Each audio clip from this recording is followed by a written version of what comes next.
सकाळीच आम्ही वृक्षारोपणाचा एक कार्यक्रम केला ताई. सोलापूरच्या ITI मध्ये वरुथ हरित वसुंधरा फाउंडेशनच्या वतीनं 500 वृक्षांची लागवड केली. आणि योगायोगाने असं झालं की त्यांनी मला भेटीसाठी जे रोप दिलं होतं ते सोन्याचं रोप दिलं काकू. आपट्याचं. पण आपट्याच्या झाडाला आपण सोन्याचं झाड म्हणतो. आणि मी तिथं मला एकनाथजी शिंदे साहेबांचं वाक्य आठवलं ताई.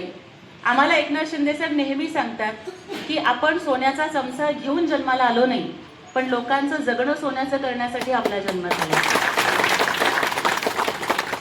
त्यामुळे आज याच्या आधी जेव्हा मी तुमच्याकडे आले, सोसायटीच्या सगळ्या चेअरमनने आठवण काढली, साठे काका पण आहे तिथे, की मी मंगळागौरीच्या वेळेला आले होते, एक प्रवक्ता म्हणून आले होते. राजाभाऊ तेव्हा सुद्धा म्हणजे माझ्याकडे कुठलं पद नव्हतं, तेव्हा प्रियदर्शनचे नगरसेवक नव्हते, मी खासदार नव्हते, पण पासकंटी साहेब ह्या लोकांनी आमच्याकडे कुठलं पद नसताना सुद्धा इतकंच प्रेम आम्हाला दिलेलं. ना कोणी नगरसेवक होतं, ना कोणी आमदार होतं, ना खासदार होतं, परंतु ही लोक आमच्या सोबत एवढ्या ताकदीनं उभी राहिली. आणि ही लोक सोबत जोडली गेली ना, ह्या तुमच्या ताकदीवर आम्ही काम करू शकतो. नाहीतर आमच्याकडे काय होतं, आम्ही नुकतीच कामाची सुरुवात करत होतो, धडपडत होतो, आमचा संघर्ष चालू होता. पण आज एक सर्वसामान्य पदाधिकारी जर 4-4 कोटीची कामं करतो, हे छाती ठोकून सांगू शकतो ना. याला कारण फक्त एक आहे, ते म्हणजे सन्मानाने एकनाथजी शिंदे साहेब हे कार्यकर्त्यांना ताकद देतात ना, म्हणून आम्ही काम करू शकतो. आज आपण बघितलं की आपण व्यायामाचा प्रश्न किंवा क्रीडांगणाचा सांगितलं, ताई आपण मागच्याच रविवारी, मला वाटतं आज बरोबर 8 दिवस झाले त्याला, 8 दिवसापूर्वीच आपण छत्रपती संभाजी महाराज तलाव येथे ओपन जिमचं लोकार्पण केलेलं आहे. त्याच्यानंतर आपल्याच इथे आता जसा उल्लेख झाला की पोस्टल कॉलनी मधल्या ड्रेनेजचा प्रश्न आपण सोडवलेला आहे. आम्हाला माहिती आहे की इथून पुढेही आपल्या अनेक अपेक्षा आहेत. रस्त्याचा प्रश्न असेल, ड्रेनेजचा प्रश्न असेल, इतर कुठलाही प्रश्न असेल, या सगळ्या प्रश्नांच्यासाठी आम्ही तुमच्या सोबत उभे राहू. निधीसाठी कुठलीही कमतरता मी पडू देणार नाही. मग DPDCचा असेल, खासदार निधी असेल, नगरविकासचा निधी असेल, समाज कल्याणचा निधी असेल, तो सगळा आणून लोकांची कामं झाली पाहिजेत याच्यासाठी आम्ही दिवस रात्र काम करू.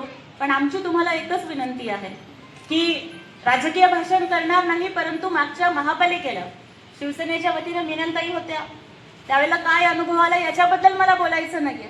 पण मला एकच विनंती तुम्हाला करायची आहे की आमची ताकद म्हणजे धनुष्यबाण आहे, आमची ताकद म्हणजे एकनाथजी शिंदे साहेब आहे. आज आम्ही तुमच्याकडे CCTV बसवू शकलो, ते काही आम्ही आमच्या घरच्या पैशातून नाही बसवले, ते शासनाच्या पैशातून बसवले. आणि एक कार्यकर्ती जिच्याकडे कुठलंच पद नाहीये, ती नगरसेवक सुद्धा नाहीये, पण तिच्या एका पत्रावरती निधी देण्याचं मोठं मन हे एकनाथ शिंदे साहेबांचं नाही.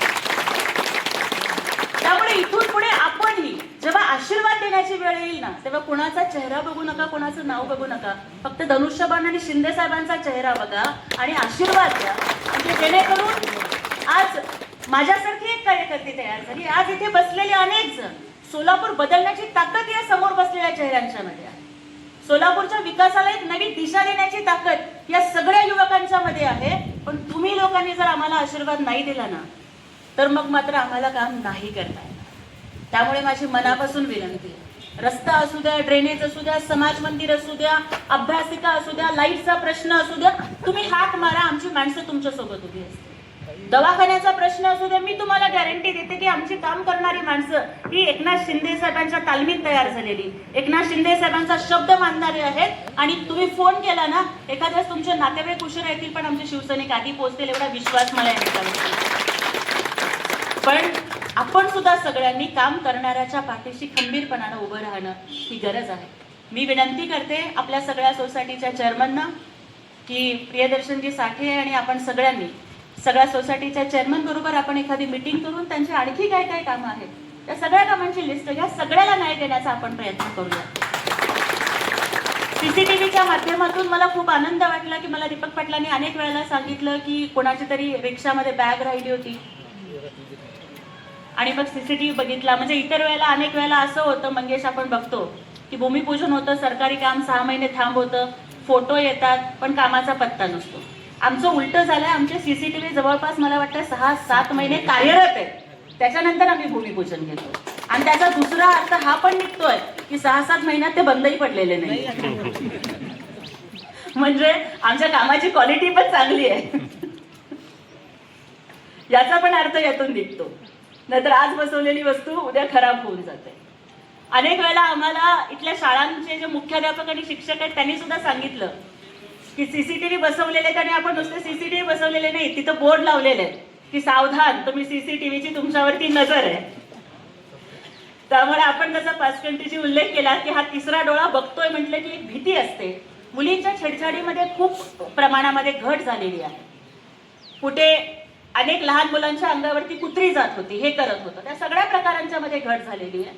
तर मला वाटतं की सोसायटी सुरक्षित राहण्यासाठी सीसीटीव्ही असणं हा अत्यंत महत्वाचा घटक होता. आम्ही खरं तर तुम्ही सगळ्यांनी आमचे आभार मानले, पण आभार हे एकनाथ शिंदे साहेबांचे मानले पाहिजेत.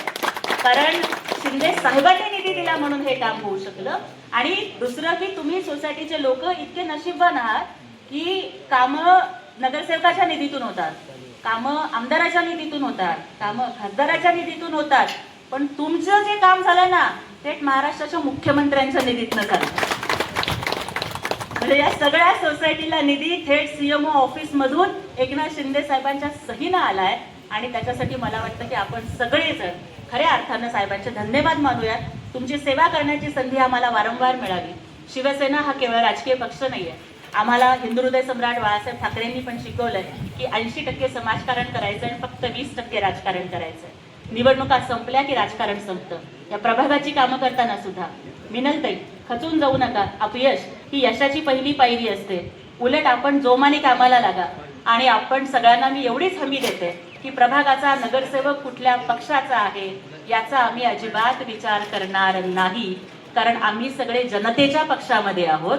आणि जिथं जिथं जनतेला अडचण येईल त्यावेळेला कोण नगरसेवक आहे, कुठल्या पार्टीचा आमदार आहे, कुठल्या पार्टीचा खासदार आहे, हे न बघता आम्ही तुमच्या सोबत उभं राहू एवढा विश्वास देते. आणि आपण सगळ्यांनी असाच आशीर्वाद आमच्या सोबत ठेवावा ही विनंती करून इथेच थांबते. धन्यवाद.